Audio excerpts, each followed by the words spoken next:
इस टॉपिक में जो हम चीज़ें कवर करेंगे, उनकी जो थीम्स हैं, वो करीब-करीब 5 थीम हैं, जिसके बारे में हम बात करना चाह रहे हैं। वो ये है कि एक तो ब्लॉकचेन क्या होता है, उसका क्या ओरिजिन है, क्या लोग उसके बारे में बातें कर रहे हैं। तो एक इंट्रोडक्शन हम ब्लॉकचेन के बारे में और क्रिप्टो करेंसीज़ के बारे में करेंगे। इसके बाद हम बात करेंगे एक और जो हम इसमें थीम रखेंगे टॉपिक की, वो रखेंगे कि हम समझने की कोशिश करेंगे कि ये ब्लॉकचेन और क्रिप्टो करेंसी कैसे काम करती है।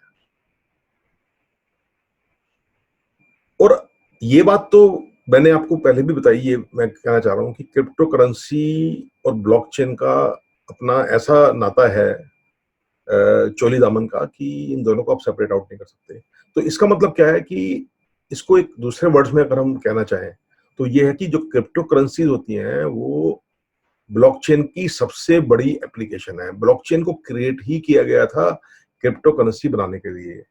पर ब्लॉकचेन एक इतनी स्ट्रॉन्ग चीज बन गई, एक ऐसी मैथमेटिकल विजर्डरी हो गई कि उसने ना सिर्फ क्रिप्टो करेंसीज को क्रिएट कर दिया, बट अब ये देखा जा रहा है कि क्रिप्टो करेंसी तो है ही, ब्लॉकचेन बहुत सारी ऐसी बिजनेस और डे टू डे एप्लीकेशंस में यूज किया सकती है क्रिप्टो करेंसीज के साथ ही, जो कि पूरे कॉमर्स को, हेल्थ केयर को, फाइनेंशियल प्रोडक्ट्स को, और ना जाने कहाँ कहाँ इसका इस्तेमाल किया जा सकता है। डिफेंस में भी इस्तेमाल किया जा सकता है, इसका गवर्नेंस में भी इस्तेमाल किया जा सकता है, इलेक्शनरिंग में भी इस्तेमाल किया जा सकता है, फॉरेन एड डिस्ट्रीब्यूशन में भी इसका इस्तेमाल किया जा सकता है, वेलफेयर सर्विसेज में इसका इस्तेमाल किया जा सकता है। तो मतलब कोई लिमिट नहीं है, ब्लॉकचेन टेक्नोलॉजी यूज करने की कोई लिमिट नहीं है। ऐसी कोई चीज पहले कभी सोची नहीं गई थी, और मैथमेटिकल बेस्ड चीज है। तो हम ब्लॉकचेन और क्रिप्टो करेंसीज के बारे में थोड़ा डीप में बात करेंगे। इसके अलावा हम बीच बीच में इस टॉपिक में कुछ case studies, interesting case studies के बारे में डिस्कस करेंगे, एग्जांपल्स के बारे में डिस्कस करेंगे, जिससे आपको ये समझ में आएगा कि जो ब्लॉकचेन और क्रिप्टो करेंसीज हैं, जिनको दोनों को मिला के हम क्रिप्टो बोलते हैं, तो क्रिप्टो का हमारी डे टू डे लाइफ में क्या रोल है, ये केस स्टडीज कुछ आपको हिंट देगी इसके बारे में। कुछ ऐसे इंसिडेंट्स जो हम डिस्कस करेंगे, जिससे आपको आइडिया लगेगा कि कैसे ये इंटरेस्ट जनरेट कर रही है, लोगों का इंटरेस्ट क्यों बन रहा है क्रिप्टो के अंदर, ये बातें हम समझने की कोशिश करेंगे। और इसके अलावा एक हमारी थीम रहेगी इस टॉपिक में कि किस तरीके से क्रिप्टो करेंसी ने social, political, economic and technological impact डाला है हमारी लाइफ पे। यानी कि हमारे जो हमारी लाइफ है और जो हमारा एनवायरनमेंट है, सोशल एनवायरनमेंट है, पॉलिटिकल एनवायरनमेंट है, इकोनॉमिक एनवायरनमेंट है, टेक्निकल एनवायरनमेंट है, इसको किस तरीके से इसने इम्पैक्ट किया है, what are the implications of this technology, especially on world business environment and social environment. तो ये बातें हम इसके बारे में कहीं ना कहीं बीच बीच में हम इसको टेकअप करेंगे। और ऐसे ही हम ये जो टेक्नोलॉजी है, इसको हम किस तरह की एप्लीकेशन में यूज कर सकते हैं, इसका क्या फ्यूचर है और इसका क्या पोटेंशियल है, और ये कैसे यूजफुल हो सकती है, और इस टेक्नोलॉजी का ही क्या फ्यूचर है, यानी कि इस टेक्नोलॉजी में और क्या चीजें जुड़ सकती हैं, ये टेक्नोलॉजी किस टाइप की शेप ले सकती है फ्यूचर में। तो ये हम बीच में ही इन टॉपिक में इन बातों को डिस्कस करेंगे। तो ये जो 5 थीम्स हैं, हमारा जो सेशन होगा, ये वाला जो टॉपिक पे हमारा डिस्कशन होगा, ये इन 5 चीजों पे कहीं ना कहीं जुड़ा होगा, हर जगह पे। तो फ्रेंड्स, ये बात समझने की है कि ये जो क्रिप्टो है, यानी कि ब्लॉकचेन और क्रिप्टो करेंसीज का जो कंसेप्ट है, ये कैसे निकला था, ये तो अभी हम बात करेंगे इसके बारे में थोड़ा सा डिटेल में। ये आउट ऑफ ब्लू मून निकल के आया इंटरनेट की एडवांसमेंट की वजह से, और information and communication technology advance होने की वजह से। और ये एक ऐसा कंसेप्ट आया जो कुछ चीज़ों का सॉल्यूशन बना, और जब कुछ चीज़ों का सॉल्यूशन बना, तो लोगों ने देखा ये तो बहुत सारी चीज़ें ऐसे हैं जिनका ये सॉल्यूशन बन सकता है। तो ऐसे ही यूनाइटेड नेशंस का एक वर्ल्ड फूड प्रोग्राम है, जो उन्होंने रिफ्यूजीज़ के लिए ये करते हैं। तो जब ये रिफ्यूजीज़ जॉर्डन में जो रिफ्यूज लिया हुआ था, सीरियन रिफ्यूजीज़, जहाँ ब्लडी वॉर चल रही थी, तो उनको अपने वर्ल्ड फूड प्रोग्राम में काफ़ी दिक्कतें आ रही थी, काफ़ी डिफ़िकल्टी आ रही थी, काफ़ी लॉसेस हो रहे थे, फ्रॉड्स हो रहे थे, लीकेज हो रही थी बीच में। तो उन्होंने, यूनाइटेड नेशन ने बहुत सोचा कि हम क्या सॉल्यूशन निकालें। तो जब उन्होंने ब्लॉकचेन टेक्नोलॉजी को यूज़ किया, तो सरप्राइजिंगली बहुत अच्छे रिजल्ट आए। तो इसके बारे में मैं आपको थोड़ा-सा बताऊँ अभी। तो बताना मैं ये चाहता हूँ कि धीरे-धीरे करके जब बड़ी-बड़ी ऑर्गेनाइजेशन, जब यूनाइटेड नेशन तो एक ऐसी ऑर्गेनाइजेशन है जो कि एक वर्ल्ड बॉडी है। तो जब उसने इसको अडॉप्ट किया ब्लॉकचेन को, और उसका फ़ायदा उसको हुआ, और वो आगे भी उसको यूज़ करना चाह रहा है, तो नेचुरल बात है कि सारी दुनिया का इंटरेस्ट इस टेक्नोलॉजी पे जाएगा, और इससे रिलेटेड जो क्रिप्टो करेंसी है उस पे जाएगा। तो अब ये सिचुएशन ये है कि ये तो अब कोई डाउट ही नहीं है कि ये चीज़ निकल के आई हमारी टेक्नोलॉजिकल एडवांसमेंट की वजह से, वर्चुअल वर्ल्ड क्रिएट होने की वजह से, डिजिटल वर्ल्ड क्रिएट होने की वजह से ये चीज़ निकल के आई। एक आइडिया आया, और ये आइडिया सडनली ऐसा आया कि जो हर तरह की एप्लीकेशन में यूज़ हो रहा है। तो इसके बारे में हमें ये बात समझ में आती है कि लोग इसको फिर डीपली समझने लगे, और जैसे-जैसे समझना श लोग लगे, समझने की कोशिश करी और समझे, उन्होंने उसको इस्तेमाल किया। तो कोई बड़ी बात नहीं है कि आने वाले टाइम में छोटे-छोटे businesses, small and medium enterprises भी इसको इस्तेमाल करने लगे। उनको भी कुछ एक ऐसे आइडियाज़ आए कि हम जैसे इंटरनेट को यूज़ कर रहे हैं, किसी ज़माने में जब इंटरनेट आया था, तो बड़ी-बड़ी कंपनियाँ यूज़ करती थी, पर छोटी कंपनियों को ये नहीं मालूम था कि उनको क्या बेनिफिट है। धीरे-धीरे अब उनको समझ में आ रहा है। आज की तारीख में एक छोटी से छोटी कंपनी भी अपने आप को इंटरनेट पे शो कर रही है, अपने प्रोडक्ट्स को शो कर रही है, और उसका फ़ायदा उठा रही है। ई-कॉमर्स कर रही है, डिजिटल मार्केटिंग कर रही है। तो ऐसे ही अब ब्लॉकचेन को धीरे-धीरे समझ के स्मॉल एंड मीडियम एंटरप्राइजेज़ इसका फ़ायदा उठाएगी डेफिनिटली। उसमें अपने प्रोडक्ट्स को डेवलप करेगी, उसमें कहीं न कहीं अपॉर्च्युनिटी ढूँढेगी। तो ये इसका एक जो है जो अपनी ब्लॉकचेन और क्रिप्टो करेंसीज़ का जो रोल है, सिग्निफिकेंस है, ये धीरे-धीरे बढ़ रहा है, बढ़ता जाएगा। फ्यूचर ब्राइट है, फ्यूचर में इसकी और रिफाइनमेंट्स आएँगी। तो इसके बारे में हम बात करेंगे। तो हम जैसे बात कर रहे थे अभी थोड़ी देर पहले, हम ये कह रहे थे कि यूनाइटेड नेशंस का जो वर्ल्ड फूड प्रोग्राम है, जो कि वार अफेक्टेड लोगों के लिए है। तो आप देख सकते हैं इन पिक्चर्स में कि ये रियल पिक्चर्स हैं इस WF प्रोग्राम की।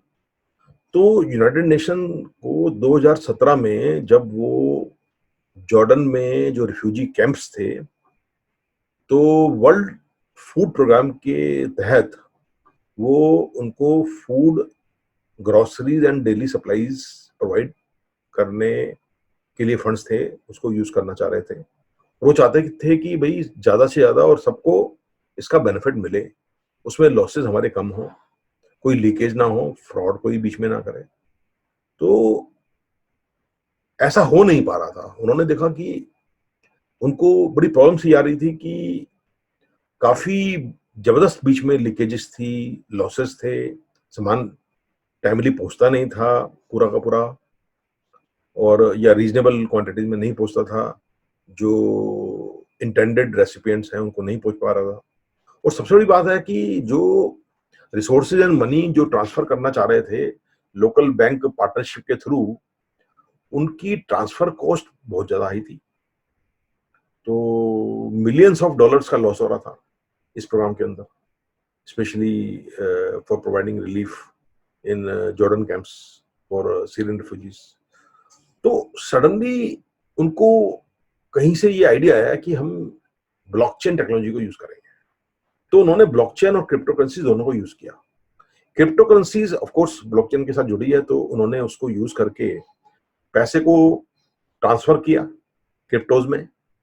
जॉर्डन में ट्रांसफर की प्रॉब्लम थी, उसमें बैंक का रोल खत्म हो गया बिल्कुल। बैंक का जो लोकल बैंक है उनकी जरूरत ही नहीं थी, तो नेचुरल बात है उसमें बेनिफिट मिला उनको।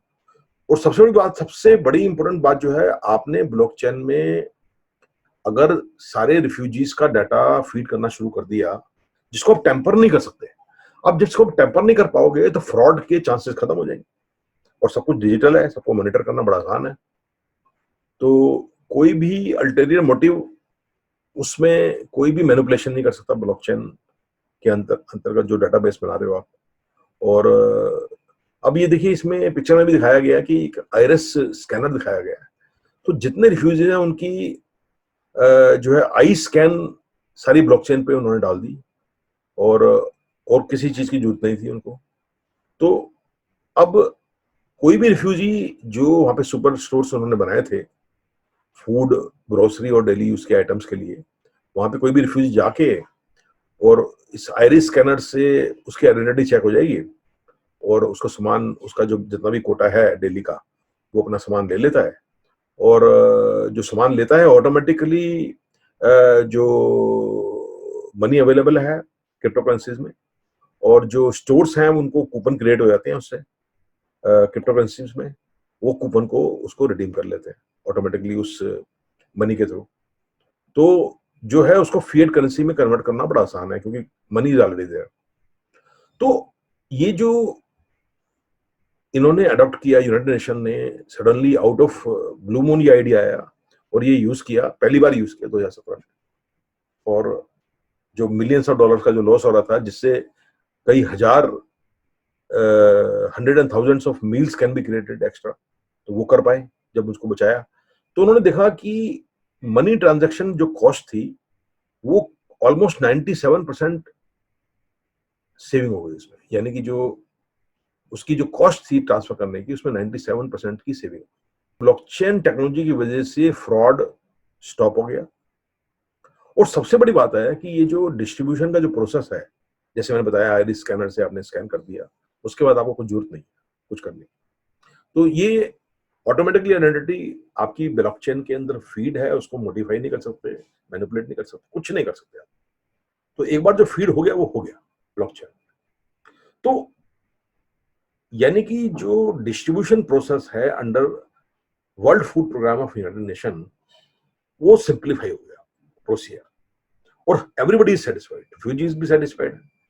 और सबसे बड़ी बात यह है कि अगर वो रिफ्यूजी किसी वजह से जॉर्डन कैंप छोड़ के किसी और कंट्री के कैंप में जाता है, तो उसका डाटा ऑलरेडी ब्लॉकचेन में है, तो वहां भी वो अपने फूड को क्लेम कर सकता है, क्योंकि वहां भी उसका आइरिस स्कैनर से स्कैन होके उसकी आइडेंटिटी मिल जाएगी, उसका सामान, उसका जो डेली का कोटा है वो वहां भी अवेलेबल है।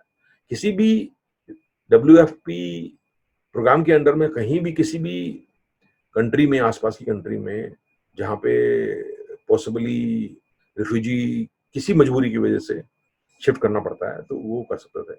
यहां तक कि अगर उनका पासपोर्ट वगैरह भी गुम हो जाता है, तो इस ब्लॉकचेन टेक्नोलॉजी के डाटा के बेस पे उनको ये फैसिलिटीज मिल सकती हैं। तो होता क्या है कि जब आप वार सिचुएशन में होते हो, तो इस तरह आपका सामान भी चोरी होता है, सब कुछ होता है, और डैमेज भी होता है, लॉस भी होता है। तो रिफ्यूजी के लिए प्रॉब्लम है कि उसका पासपोर्ट गुम हो सकता है, फट सकता है, कुछ भी हो सकता है। तो ये भी एक कोई बैरियर नहीं, यानी कि पासपोर्ट है नहीं है, उसकी आइडेंटिटी है या नहीं है, ब्लॉकचेन में उसकी आइडेंटिटी ऑलरेडी अवेलेबल है, तो कोई उसको चेंज ही नहीं कर सकता। तो यानी कि इससे आइडियाज यूनाइटेड नेशन को मिले कि इस टेक्नोलॉजी का यूज बहुत बड़े स्केल पे वर्ल्ड लेवल पे किया जा सकता है। मनी को ट्रांसफर कहीं भी, पूरे दुनिया में कहीं भी मनी ट्रांसफर करनी है, तो आपको बैंक की जरूरत ही नहीं है। ब्लॉकचेन पे क्रिप्टो करेंसी के through United nation wants to transfer the money and it is already doing it. United nation ने उसके बाद जो एड प्रोग्राम्स हैं उसमें जोर शोर से ब्लॉकचेन टेक्नोलॉजी और क्रिप्टो करेंसीज को यूज करना शुरू कर दिया, क्योंकि उनको बहुत फायदा नजर आ रहा है, उनका लॉस कम हो रहा है, फ्रॉड कम हो रहे हैं। तो ये टेक्नोलॉजी यूनाइटेड नेशन के लिए बहुत लाभदायक सिद्ध हुई है। तो इस तरह के और भी चीजें हैं, ये मैंने जो आपको एग्जांपल दिया है, जो कि वर्ल्ड लेवल पे हो रहा है, गवर्नमेंट्स भी इसका फायदा उठा रही हैं, लैंड रिकॉर्ड्स बन रहे हैं, तो कमर्शियल यूज हो रहा है फाइनेंशियल प्रोडक्ट्स में, फिनटेक जिसे बोलते हैं, फिनटेक इंडस्ट्री में बहुत ज्यादा यूज हो रहा है और हेल्थ केयर में भी यूज हो रहा है। तो इस रिवोल्यूशनरी टेक्नोलॉजी का एडवांटेज कमर्शियल, सोशल और फिलंथ्रोपिक यूज जो है वो लोगों को इसकी एप्लीकेशन समझ में आ रही हैं और उसका इस्तेमाल हो रहा है। तो ये कुछ चीजें हैं जो ये दर्शाती हैं कि ये टेक्नोलॉजी कितनी